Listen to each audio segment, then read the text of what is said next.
Scene क्या है bro. आज का वीडियो छोटा नहीं होने वाला क्योंकि आज की कहानी किसी वेब सीरीज से कम नहीं है। आज आपको आराम से बैठना पड़ेगा क्योंकि जो सच मैं आज बताने वाला हूं वो आपका दिमाग हिला देगा। मैं बात करने वाला हूं धुरंधर द रिवेंज के एक चैप्टर द अननोन मैन पर। उस चैप्टर में दिखाया गया है कि कैसे कुछ अनजान लोग जिनका ना कोई नाम है और ना ही चेहरा वो दुश्मनों के देश में उनके ही घर में घुसकर उनका सफाया कर रहे हैं। फिल्म देखकर हम सबने तालियां बजाई, पर क्या आप जानते हैं कि असल जिंदगी में पिछले 2 से 3 सालों से पाकिस्तान की सड़कों पर बिल्कुल यही चल रहा है। हमारे देश के 5 सबसे खतरनाक दुश्मन जो सालों से वहां आराम की जिंदगी काट रहे थे, उन्हें अननोन गनमैन ने चुन चुन कर मारा है। कोई निशान नहीं, कोई सबूत नहीं। आज हम इन 5 दुश्मनों की पूरी कुंडली खोलेंगे। ये कौन थे, इन्होंने क्या किया था, ये कहाँ छुपकर बैठे थे और मौत इनके सामने कैसे आई, एक एक डिटेल बताऊंगा। चलिए शुरू करते हैं। हमारी पहली फाइल खुलती है 1999 में। टारगेट का नाम था मिस्त्री जहूर इब्राहिम। आपको 24 दिसंबर 1999 का कंधार प्लेन हाईजैक तो याद होगा। काठमांडू से दिल्ली आने वाली इंडियन एयरलाइंस की फ्लाइट नंबर IC814 को 5 आतंकवादियों ने गन पॉइंट पर हाईजैक कर लिया था। उस फ्लाइट में 179 पैसेंजर्स और 11 क्रू मेंबर्स थे। प्लेन को अमृतसर, लाहौर और दुबई घुमाते हुए आखिर में तालिबान के कंट्रोल वाले कंधार ले जाया गया। इन 5 हाईजैकर्स में सबसे वायलेंट और पत्थर दिल इंसान जहूर मिस्त्री था। ये वही दरिंदा था जिसने उस प्लेन में बैठे एक बेगुनाह इंडियन रुपिन कटियाल, जिसकी नई नई शादी हुई थी, उसको चाकू मार मार के बेरहमी से जान से मार दिया था। इस क्राइसिस का एंड हम सब जानते हैं। इंडिया को अपने मासूम नागरिकों की जान बचाने के लिए 3 खतरनाक टेररिस्ट मसूद अजहर, ओमार शेख और मुश्ताक जरगट को छोड़ना पड़ा। ये फैसला आज भी डिबेटेबल है। पर इन हाईजैकर्स का क्या हुआ? इनको अफगानिस्तान से सेफ पैसेज मिल गया और ये निकल गए पाकिस्तान। पाकिस्तान की खुफिया एजेंसी ISI ने जहूर का पूरा हुलिया और नाम ही बदल दिया। उसका नया नाम रखा गया जहीद अखुंड। इसे पाकिस्तान के सबसे भीड़ भाड़ वाले शहर कराची में बसाया गया। कराची की अख्तर कॉलोनी में इसने क्रिसेंट फर्नीचर के नाम से लकड़ी की दुकान खोल ली। रिपोर्ट्स बताती हैं कि इसके लॉजिस्टिक्स और सेफ पैसेज के पीछे दाऊद इब्राहिम के सिंडिकेट का बड़ा हाथ था। सोचो, एक इतना बड़ा आतंकवादी 20 साल से ज्यादा टाइम तक एक आम दुकानदार बनकर आराम से पैसे छाप रहा था। अब यह आता है सबसे बड़ा ट्विस्ट। आपने आदित्य धर की धुरंधर देखी होगी। फर्स्ट पार्ट में जो हाईजैक सीक्वेंस है वो IC814 से ही इंस्पायर्ड है। उसमें जो टेररिस्ट R माधवन को टॉन्ट करता है और उसे कमजोर बोलता है, वो कैरेक्टर जहूर मिस्त्री पर ही बेस्ड था। और धुरंधर द रिवेंज में क्या होता है? अजय सान्याल उसको ढूंढ निकालता है और उसको मार डालता है। ये सिनेमैटिक जस्टिस देखकर हॉल में सीटियां बजी थी। मूवी में तो अजय सान्याल ने हिसाब बराबर किया, पर असली जिंदगी में जस्टिस थोड़ा लेट आया, पर आया जरूर। 1 मार्च 2022 जहूर मिस्त्री अपनी फर्नीचर दुकान पर अकेला था। CCTV विजुअल से पता चला कि 2 बाइक बॉर्न अटैकर्स ने पहले पूरी रैकी की थी। ये कोई रैंडम अटैक नहीं था, प्रॉपर टारगेटेड किलिंग थी। दोनों अटैकर्स मास्क पहने हुए थे। वो दुकान के अंदर आए और पॉइंट ब्लैंक रेंज पर जहूर के सीने और सर में गोलियां उतार दी। जहूर वहीं ढेर हो गया। दोनों अनजान लोग आराम से कराची की भीड़ में गायब हो गए। किसी ने इस हमले की रेस्पॉन्सिबिलिटी नहीं ली। पाकिस्तान पुलिस ने इसको ब्लाइंड मर्डर बोलकर दबाना चाहा, पर जब इसके जनाजे में जैश-ए मोहम्मद के टॉप कमांडर्स रोने पहुंचे, तब दुनिया को समझ आ गया कि मारा गया आदमी कोई आम लकड़ी वाला नहीं था। तब दुनिया को पता चला कि अननोन मैन ने अपना पहला शिकार कर लिया है। अब आते हैं दूसरे टारगेट पर, जिसका नाम था सलीम रहमानी। देखो, आतंकवाद चलाने के लिए सिर्फ बंदूक नहीं चाहिए होती, सबसे बड़ा खेल होता है पैसे का। सलीम रहमानी जैश-ए मोहम्मद नाम के आतंकी ग्रुप का ATM मशीन था। इसका काम था हवाला के जरिए करोड़ों रुपए इधर उधर करना, नए आतंकवादियों के लिए हथियार खरीदना और आतंकी कैंप्स का खर्चा उठाना। इसे पता था कि ये टारगेट पर है, इसलिए कभी किसी बड़े शहर जैसे लाहौर या इस्लामाबाद में नहीं रहा। ISI ने इसे सिंध प्रोविंस के एक छोटे और शांत इलाके नवाब शाह में छुपा कर रखा था। ये बिल्कुल लो प्रोफाइल रहता था, ना कोई भाषण, ना कोई वीडियो। एक आम मिडिल क्लास आदमी की तरह अपनी गाड़ी में आता जाता था ताकि किसी को शक ना हो। जनवरी 2022 की एक शाम सलीम रहमानी अपनी गाड़ी खुद चलाकर कहीं जा रहा था। रास्ते में अचानक एक गाड़ी ने उसको ओवरटेक करके रोका। उससे पहले कि रहमानी कुछ समझ पाता, सामने वाली गाड़ी से अनजान लोग उतरे और उन्होंने रहमानी की गाड़ी पर अंधाधुंध फायरिंग शुरू कर दी। गाड़ी का शीशा तोड़ते हुए गोलियां सीधा उसके सर में लगी। वहां की लोकल पुलिस इतनी कंफ्यूज थी कि उन्होंने शुरू में इसको आपसी दुश्मनी या हाईवे रॉबरी बताया, पर बाद में जब अंडरवर्ल्ड में खबर फैली तो पता चला कि इंडिया का एक बहुत बड़ा दुश्मन साफ हो चुका है। अननोन मैन वहां भी अपना काम बिना निशान छोड़े कर गए थे। तीसरा केस सुनकर तो पाकिस्तान की फौज ने अपना सर पकड़ लिया था। टारगेट का नाम था बशीर अहमद पीर, जिसे आतंकी नेटवर्क में इम्तियाज आलम के नाम से भी जाना जाता था। ये हिजबुल मुजाहिदीन का लॉन्चिंग चीफ था। इसका एक ही मकसद था, कश्मीर, स्पेशली कुपवाड़ा के रास्ते नए लड़कों और हथियारों को इंडिया में घुसपैठ करवाना। अक्टूबर 2022 में ही इंडियन गवर्नमेंट ने इसे यूपा के तहत डेजिग्नेटेड टेररिस्ट घोषित किया था। ये बंदा आईएसआई का बड़ा खास था, इसलिए इसे छुपाने के लिए सबसे सेफ जगह चुनी गई, रावलपिंडी। भाइयों, रावलपिंडी वो जगह है जहां पाकिस्तान आर्मी का हेडक्वार्टर है। वहां हर नुक्कड़ पर आर्मी और इंटेलिजेंस के लोग सादा कपड़ों में घूमते हैं। वहां इतनी स्ट्रिक्टनेस होती है कि कोई आम आदमी वहां घूम भी नहीं सकता।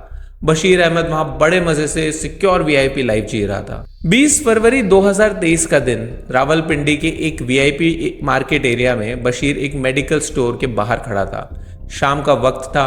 वहां सिक्योरिटी इतनी टाइट थी कि किसी ने सोचा ही नहीं था कि यह हमला भी हो सकता है। पर तभी एक मोटरसाइकिल वहां आकर रुकती है। पीछे बैठा लड़का उतरता है, गन निकालता है और आसपास की सिक्योरिटी को इग्नोर करते हुए सीधा बशीर के पास जाकर उसको गोली मार देता है। बशीर मौके पर ही ढेर हो जाता है। गोली की आवाज से जब तक गार्ड्स की आंखें खुलती, शूटर्स ट्रैफिक में मिक्स हो गए। रावलपिंडी में घुसकर ऐसी टारगेटेड किलिंग करने का मतलब था पाकिस्तान आर्मी को उनके ही घर में सरेआम थप्पड़ मारना। पर कहानी यहां खत्म नहीं होती ब्रो। इसके मरने के ठीक 2 हफ्ते बाद इंडियन एजेंसीज एनआईए ने सीधा एक्शन लिया। एनआईए टीम कश्मीर के कुपवाड़ा डिस्ट्रिक्ट पहुंची और इस आतंकवाद की सारी प्रॉपर्टीज अटैच कर ली। मतलब एक तरफ अननोन मैन पाकिस्तान में इनका सफाया कर रहे हैं और दूसरी तरफ इंडियन एजेंसीज इनके बचे कुचे अस्तित्व को यहां इंडिया में मिटा रही है। चौथा टारगेट आतंकवादियों की एक ऐसी ब्रीड थी जिसे पंजाब के सबसे डार्क फेस में आग लगाई थी।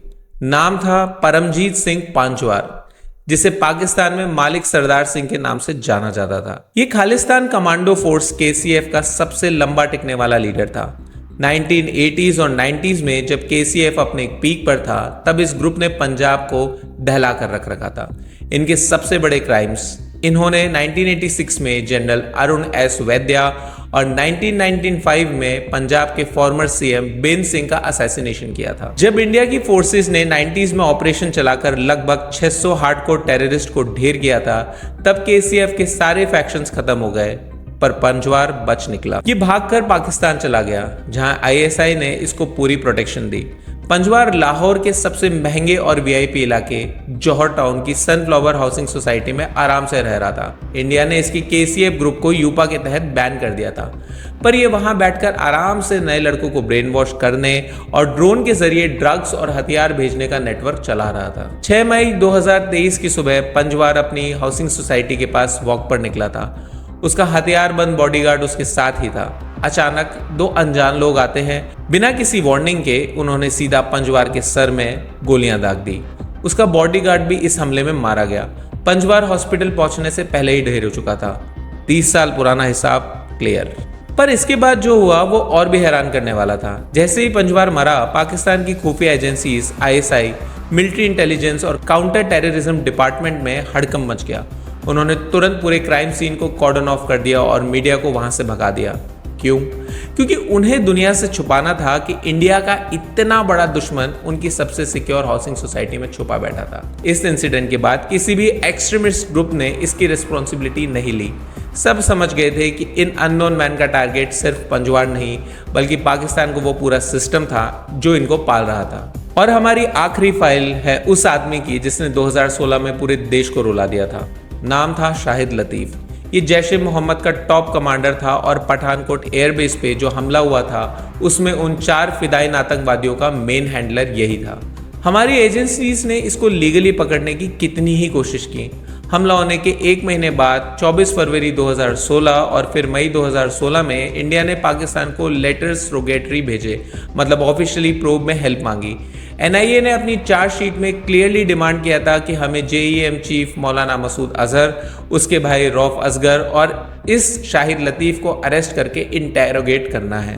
इंडिया ने पाकिस्तान से सब कुछ मांगा था, उन हैंडलर्स के वॉइस सैंपल्स ताकि अटैक के वक्त की कॉल रिकॉर्डिंग से मैच कर सकें, फिदायीन के परिवार वालों का डीएनए, आईपी एड्रेसेस, यहां तक कि जो खाना उन आतंकवादियों के पास मिला था उसकी डिटेल्स तक वेरीफाई करने को कहा था। एनआईए ने इन सब के खिलाफ इंटरपोल से रेड कॉर्नर नोटिस भी जारी करवा दिया। शाहिद लतीफ को यूपा के अंडर डेजिग्नेटेड टेररिस्ट घोषित कर दिया गया। पर पाकिस्तान ने क्या किया?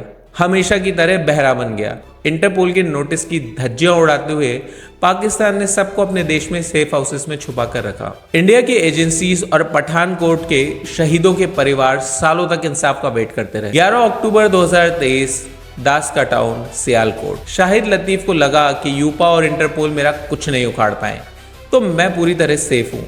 वो सियालकोट की एक लोकल मस्जिद में नमाज पढ़ने गया। 3 अनजान लोग भीड़ के साथ मस्जिद में घुसे। उन्होंने अपने ट्रेडिशनल कपड़ों के अंदर ऑटोमेटिक वेपन्स छिपाए हुए थे। जैसे ही लतीफ नमाज के लिए बैठा, उन्होंने गन निकाली और सीधा उसको टारगेट किया। अंधाधुंध गोलियां चली। पठानकोट का मास्टरमाइंड वहीं ढेर हो गया। जो काम सालों की इंटरनेशनल डिप्लोमेसी और पेपर वर्क नहीं कर पाया, वो इन अननोन मैन ने कुछ सेकंड्स में कर दिया।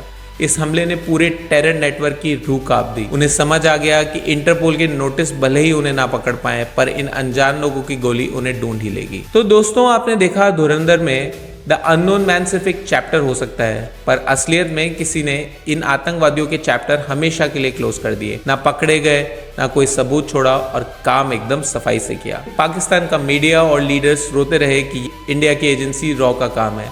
वो कहते हैं कि इंडिया अब इजराइल की मोसाद की तरह काम कर रहा है, पर हमारी इंडियन गवर्नमेंट का क्लियर स्टैंड है, भाई ये तुम्हारे पाले हुए आतंकवादी हैं, प्रॉपर्टी और पैसों के चक्कर में आपस में लड़ मड़ रहे हैं, हमें इससे क्या। चाहे जो भी हो, एज एन इंडियन एक आम आदमी को ये देखकर जरूर सुकून मिलता है कि हमारे देश के बेगुनाहों का खून बहाने वाले अब चैन की नींद नहीं सो सकते। खौफ क्या होता है वो अब उन्हें उनके ही घर में महसूस हो रहा है। वीडियो अगर पसंद आया और ऐसी ही डीप डॉक्यूमेंट्रीज चाहिए तो दबा के लाइक ठोको, शेयर करो और सब्सक्राइब करना मत भूलना। मिलते हैं अगली कहानी में, तब तक के लिए सीन क्या है ब्रो।